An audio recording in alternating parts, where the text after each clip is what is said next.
up in the 80s and 90s like I did, you know a couple little jingles about beans being a musical fruit. But beans don't have to give you gas, beans don't have to be intimidating, and if you want really good, full-flavored, rich, wonderfully tasting, preservative-free beans, you want to cook them from dry. I have garbanzo beans here, and I also have some lentils. And lentils don't need to be pre-soaked. However, garbanzo beans, cannellini beans, pinto beans, black beans, they are all bigger, they need to be pre-soaked. So there's 3 methods that I'm going to share with you on how to make your dry beans. You can, first, you have to sort through them. Make sure you put them out either on a sheet pan or a rag, and you want to make sure that you get any of the bits out of here. If there's any beans that are black or they just don't look quite right, get them out. They're going to be a dud. Sometimes there's twigs and stones. You never know. Now, benefits of making your own beans is you can make a big portion at a time. I think there's 1 pound of beans in here, the whole jar. I think there was maybe a little bit before I filled it back up. So you can make a whole pound at once. You can freeze them in either plastic bags or glass containers so that they're in individual sizes. You bring them out of the freezer, put them in some warm water, then you can cook them, season them, add them to a salad, add them to a dish, and you have bean night. When we're talking about meals that we want for cheaper, for healthier reasons, and also less prep time, cooking your beans ahead of time is a fabulous time saver. When we talk about other bean recipes, just think, instead of popping a can of beans and then rinsing off all of the additive sugars or salts or whatever they're cooking them in, and then as well as the potential BPA hazards on the insides of the cans, these are natural. You handle how much you cook them. If you want them more mushy, if you're going to make a refried bean or something like that, or you cook them to your desired al dente, or your desired tenderness. Okay, now I'll put the beans back in the pot for a while. Okay, so you want to sort through your beans, and then you're going to, now beans when they're dry, they're little shriveled up little bits. They more than double when they're soaked and they cook and expand. So they 2.5 times expand in their size. So if you want, there's some measurements on the conversion, what dry to cook beans. So if you're looking for a specific recipe and you don't want extra, or you want to make sure you have enough, you want to remember that what you measure out is going to grow dramatically. All right, so we sorted through our beans. Now what we're going to do is rinse them. You want to rinse them off a couple times, and then you're going to add a couple liters of water, and then we're going to soak them. Let me rinse them off.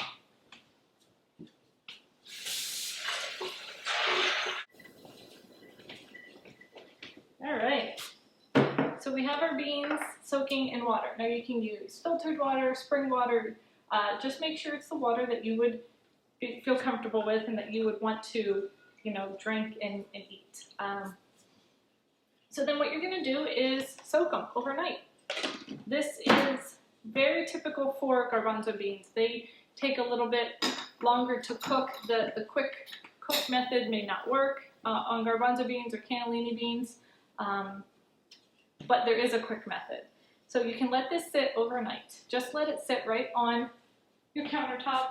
It's fine, a nice warm place, cool, dry, warm place, just typical room temperature, it's fine. And what's going to happen is, if you watch, soaking it is going to allow all these little bubbles to pop through. So the gases that are inside the bean, the gases that make us have the musical fruit effect, they're just going to kind of eliminate, and they're kind of just automatically soak and start to hydrate. Now, the first time I made beans, I thought that's all you needed to do was soak them, and it's not. There's a little bit longer of a process. So once you soak them overnight, put them in before you go to bed, wake up in the morning, and then you have a couple options. You can do the slow cooker option and put them in your slow cooker. Make sure they're on, I would say, low. You want a nice slow boil, and you're gonna boil them from 4 to 8 hours. After 4 hours, you're gonna wanna check every hour to see how tender they are and what your desired consistency is. A lot of people are talking about additives. Now, I've heard of adding kombu, if I'm saying that right, but it's more like a seaweed, and it's a piece that you can put in there, and that does help draw out some of the gases. But I wouldn't add salt, I wouldn't add anything else. I would just let the natural process of boiling the beans happen on its own. I've read scientific studies about what adding salt does, what adding baking soda does, and I'm kind of lost in the middle, so I'm just going to say keep your beans in water and season them when you actually want to cook them in your meals, whether you want to put a bay leaf or Cajun seasoning or salt or anything like that. Just do it later. So you can do them in a slow cooker, put them in and go to work. Make sure they're on low. However, like I said, at about 4 to 5 hours, you should really start checking them. Garbanzo beans will probably take about 8 hours, but they might get done a little bit sooner. So maybe it's not something where you have a full day out of the house. Maybe it's something to kind of still tend to and be around a little bit. Once they're in the pot, make sure you only put about an inch or so of water above them. You don't want too much water. There's something about the complexity of how it cooks that it's just too much. But make sure that there's always about an inch. If they start to soak up too much water, add a little bit more, but don't flood them. So that's one method. After they're soaked, the next day, next morning, whenever you're ready to use them again, you can boil them. And this is how I usually make them. I soak them all the night before, and I'll cook them when I'm doing my cooking day, whether I'm making greens, making my salads, whatever my cooking day is, I will make a pot of beans. And then I'll use them throughout the week, again, in salads, in stir fries, in dishes, taco night, bean taco night we talk about. But for these garbanzo beans, you're going to cook for about an hour 15 minutes on the stove. So you just rinse them off and rinse them off several times before either method. Make sure you rinse them 2 or 3 times, get all the gases off, get all the expansion water out, and then fill it up with fresh water, again, just about an inch above the fill line, wherever your beans stop, just about an inch is all you need. And then you're gonna boil them for desired consistency. Garbanzo beans, like I said, about an hour to an hour 15, maybe a little bit longer, depending how creamy you want them to be. Lentils don't have to be pre-soaked, so that you can just rinse them off and go right into the pot and start boiling. You can, if you wanted to, you can add them to a soup. I did that, but it took my soup a really long time to cook. I would probably cook them on their own and then add them to a soup or whatever you want to do. Remember, beans freeze really, really well. So make big pots at one time.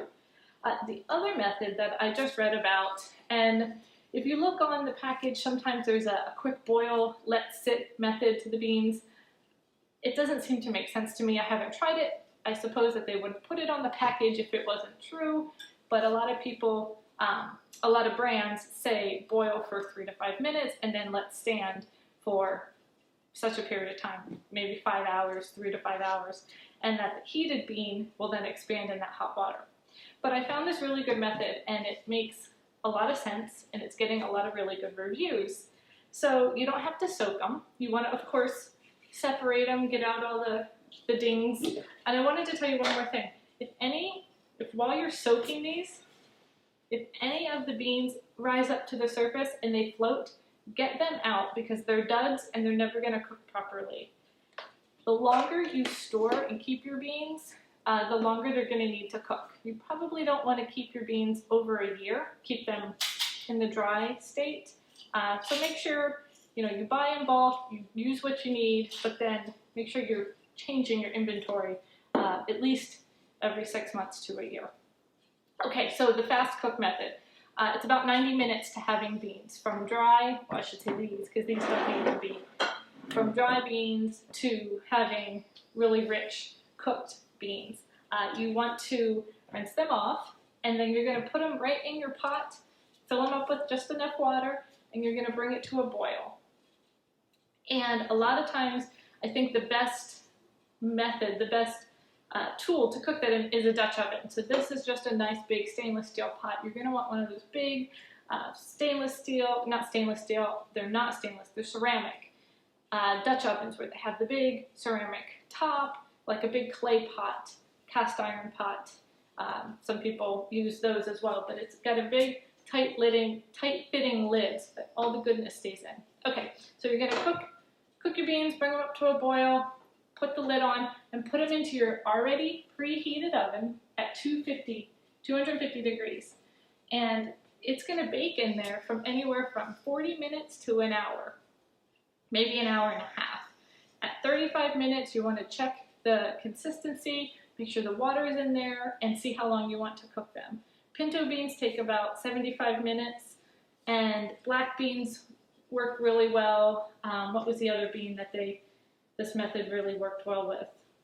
Pretty much anything but the garbanzo bean. This is just a little bit tougher of a bean to saturate and get nice and soft. So we have 3 methods. Soak overnight, cook in your slow cooker the next day for anywhere from 4 to 8 hours, probably closer to 6 to 8 hours.